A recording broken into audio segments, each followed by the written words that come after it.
African people Thank you for being here on this amazing Saturday morning. We're not going to keep you too long.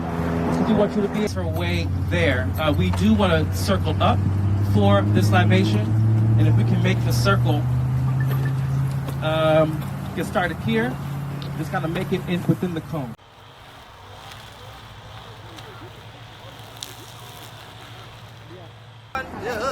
Dressed in white, I walk across over to see my Lord.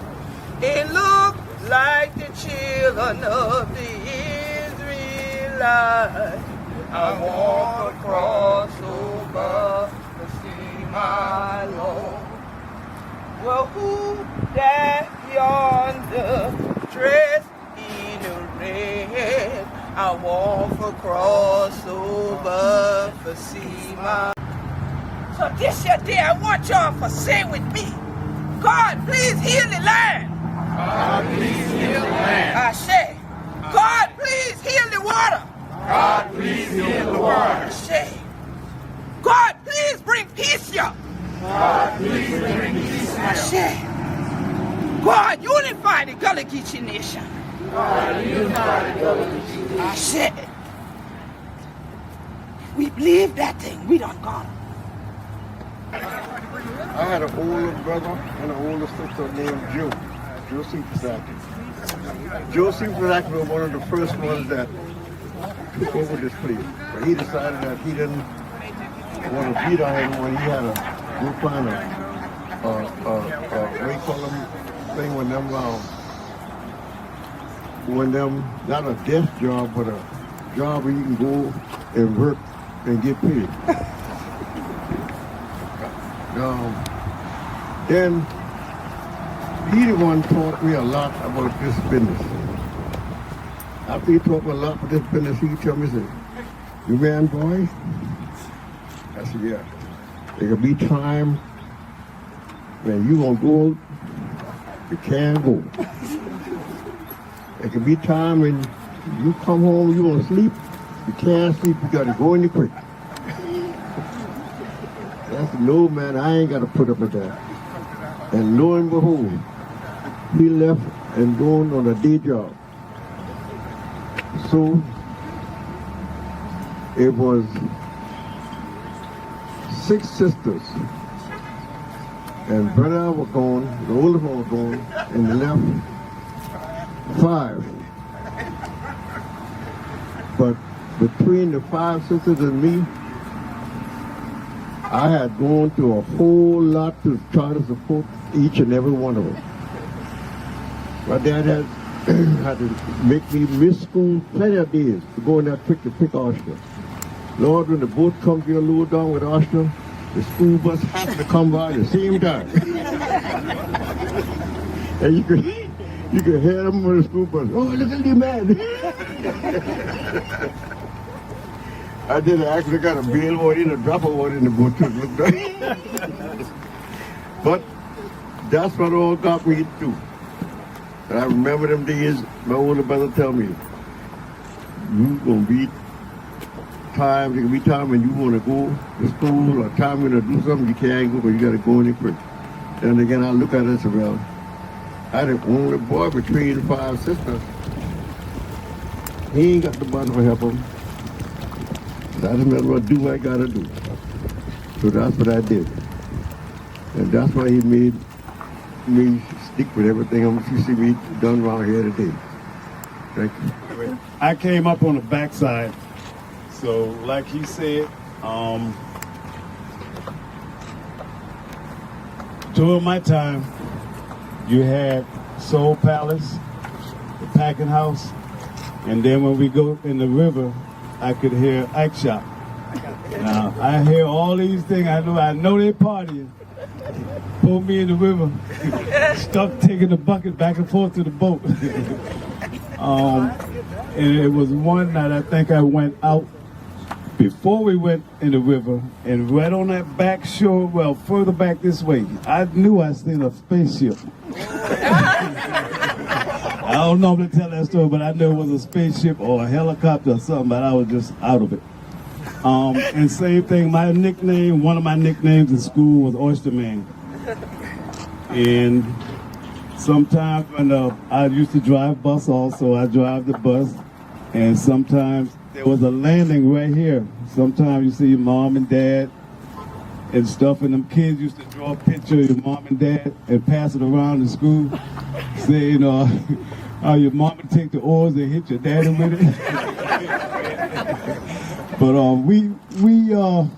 the other landing over here, that's how we kind of like not be out of shape, because we used to pick, the boat used to come to the landing with that much space left in the water. So if somebody came by real fast, it could sink you. But anyway, they know how to park that boat right at the landing, so when tides go down, you can back that truck up, and our job was to go and shovel it. And that's when the oyster factory was open. And I guess while he was going to in Georgia, then I had to do it plus work. So it was hard. Yeah. Plus, yeah, I don't want to go into that part.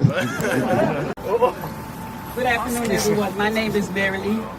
I'm the baby girl of the Atkins family. I didn't do much. The only thing I did mostly was I came to the hole and I had to sell that bait. And I had to be here early in the morning. I didn't learn how to pick oyster. I didn't learn how to drive the boat. But everything else, mostly, I learned to do.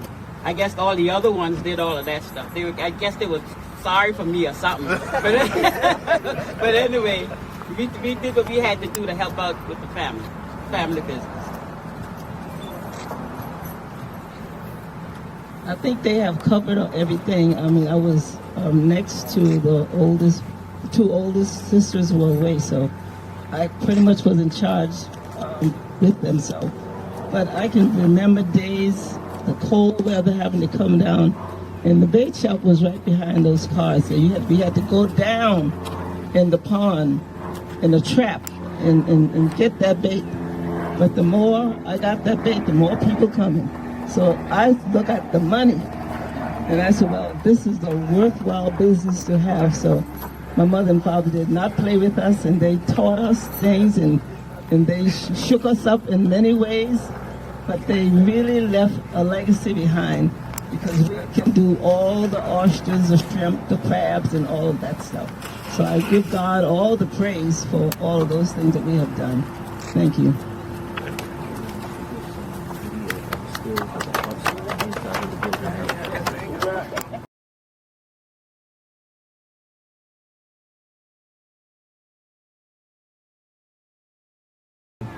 Once again, my name is Quentin Smalls. I'm from Hilton Head Island, South Carolina.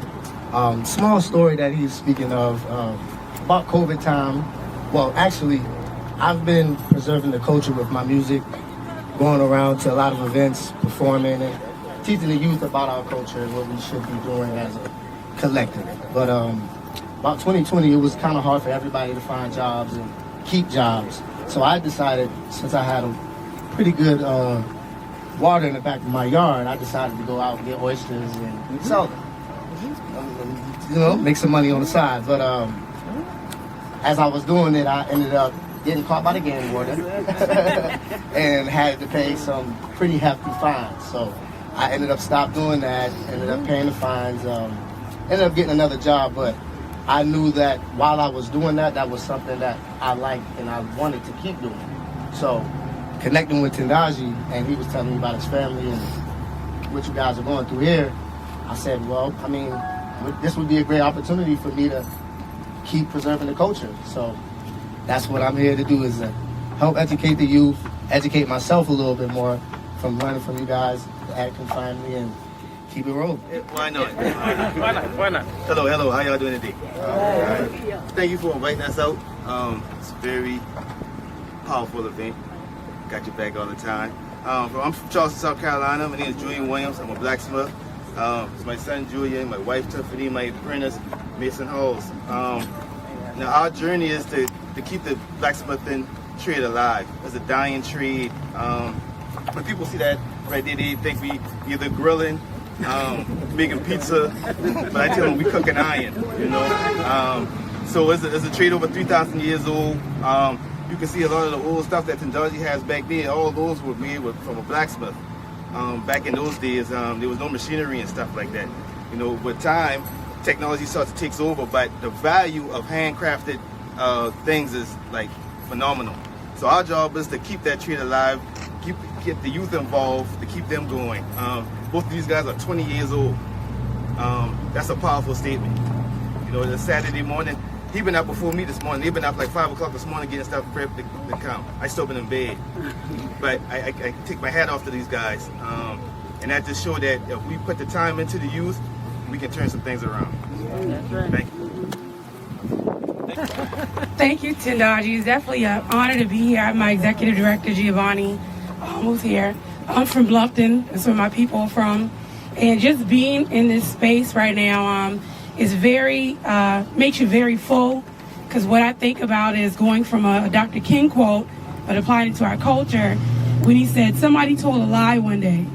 And the lie they told was that everything black was bad, was evil, but everything white was good, it was pure. But somebody also told a lie to our generation that Gullah was not something that was worth anything. You couldn't speak, Gullah. We were shamed in having that because it wasn't proper English. But they teaching it now at Harvard, and they teaching it over in universities in England. And they told us even that our food and stuff, nobody wanted it because it was scraps. But you go into any restaurant from here to New York, to Louisiana, to LA, and everybody got low country boil, but it's Frogmore stew that started here. And everybody wanted to do shrimp and grits. And so my grandfather was one of the families that had the Bluffton Gullah Co-op where they owned their oyster factory. And same thing, because the younger generation was shamed in keeping those crafts and trades going, nobody wanted to work the river anymore. Well, now fast forward to today, you have all of the folks that don't look like us that are manning these factories and these shrimping companies making millions every year. But we were the ones that taught them to do that in terms of making a cast net like Mr. Stanley or navigating the waters on the bateau boat. So the work that I'm doing along with Tendaji is keeping that going, not just in this area, but over in Bluffton, and teaching other people how to reclaim the culture, because it's ours to own, and we're not ashamed of it, because there's nothing to be ashamed of. I consider the elders like yourselves, Atkins family, you guys were the geniuses, and you were trendsetters, because you took what they thought were scraps, and you took resources that they thought were limited, and you guys made products, and you made a way of life that sustained a possibility for us to be here and to exist. So I want to give you guys, and if everyone could give them a round of applause, thank you for the work that you all did. Because without that, we wouldn't be here. And I'm very proud of the work we're doing. So we do want to invite you guys to come out to the Bluffton Gullah Culture Heritage Center. I see another one of my board members, Queen Quet, back there when we do get open. Because we are putting the front and center view on the culture over in Bluffton and say we are not whitewashed. That Bluffton had Gullah descendants and black folks that paved the way for everybody to enjoy what they do now. We want to bring those stories to life. So we